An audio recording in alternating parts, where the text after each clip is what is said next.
My name is Nico Gutu. We are in Miami, Florida, such a wonderful city. The ocean is just a few miles away down the street. The airport is also just down here. The weather is tropical climate. What better can you get? It's just like home. I really feel so happy that I'm in Florida today. But most importantly, I met such a great, wonderful lady from Africa. She's got such a great story. I don't want to tell the story. Bridget, can you tell us your name and where you come from? Okay, my name is Brigitte Sosu Perini. I was born in Togo, West Africa, and at the age of 7, I was trafficked into the Volta region of Ghana. The practice is called trokosi. When I was 7 years old, my uncle came to my family and told my family I'll be going with him to live with him and his family to perform rituals. But in actuality, he took me into the Volta region of Ghana to a fetish shrine where I was there as a reparation for the sin that was committed supposedly by a family member of ours. He had Parkinson's disease where he shaked a lot, and on the quest of finding out what's wrong with him, he went to a soothsayer, and the soothsayer said a curse has been placed on the family, and in order for him to get better, they have to give up a young virgin girl into a fetish shrine. And I was that young virgin girl. I was taken at the age of 7, as I said, and he left me in the shrine. A couple of weeks passed by, and my mother, I later found out that she came after me. She came to find where I was because my uncle told my family that I will be with him for a couple of weeks to perform rituals and I'll come back to my village. But that was not the case. And when she came out to look for me, my uncle sent her back to the village. In 1997, a documentary was filmed. Christiana Mampour was the... CNN. CBS. She was working with CBS at the time. Mm-hmm. She recorded the documentary 60 Minutes, and it was viewed worldwide. In 1997, a Caucasian American artist in Madeira Beach, Florida, by the name of Kenneth Perini, decided to come to Ghana to adopt me. He was then linked to with International Needs Ghana, who were the organization working on the practice at the time. They had the project going on to liberate the women from the fetish shrines. Over 3,000 women and young girls were liberated. I was one of those girls and women. In Ghana? In Ghana.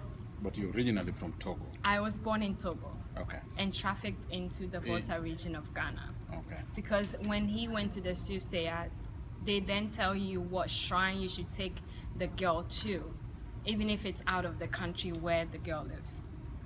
Okay. And the reason for you being trafficked was like a cultural need to do what?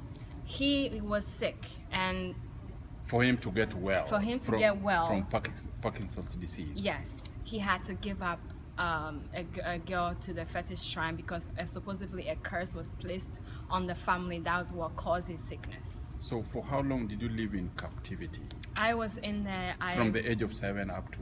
Well, fortunately, I was only in there for, I want to say, 6 to 8 months. Before that was when I went in. International Needs Ghana was doing the advocacy work. So luckily for me, they came in during that short period of time when I was in there. So this is this is a still shot from the documentary film. So this is a story done by which people? This story was actually written by an international journalist by the name of Angela Robson in England. Okay. In the Marie Claire magazine, Marie Claire UK magazine. And this is actually your photo here. Yes. So, Yvonne, can you show? This is actually Bridget. This is the time you were trafficked? Yes. This was in the 60 Minutes documentary film. Oh, this from the 60 Minutes documentary? Yes, a still shot from the documentary. Wow. So we can just say you were there for probably a few months and then you were rescued? Yes. Okay. And when you were rescued, you came to the United States? Yes, I lived in Ghana to learn English, so I stayed with a family who I now call my family. Okay. I lived with them and I schooled in Ghana Okay. for 2 years before Okay. I went to the US. Before you came, and when you came, you just came to Florida. Yes, my father we live in Madeira Beach, so Okay. Have you ever had a chance to go back to Togo? Of course. In 2010, when I was 19, 10 years after I left, had the privilege to be reunited with my family. I also have a video on that. Oh, okay. So I met my family. My grandmother, my mother's mom, was the one that passed away when I got there. But everybody else is fine. My parents are still alive. My siblings are still there. So I met everyone in 2010. So you met your real family? Yes, my real family. Was your like your mother, your father, Yes. your uncles, everybody's there? Yes. Wow, that must have been It wonderful. was wonderful. It was tears, it was laughter, it was everything in one. Unfortunately, right now I cannot communicate directly with my parents because they do not speak the colonial language French.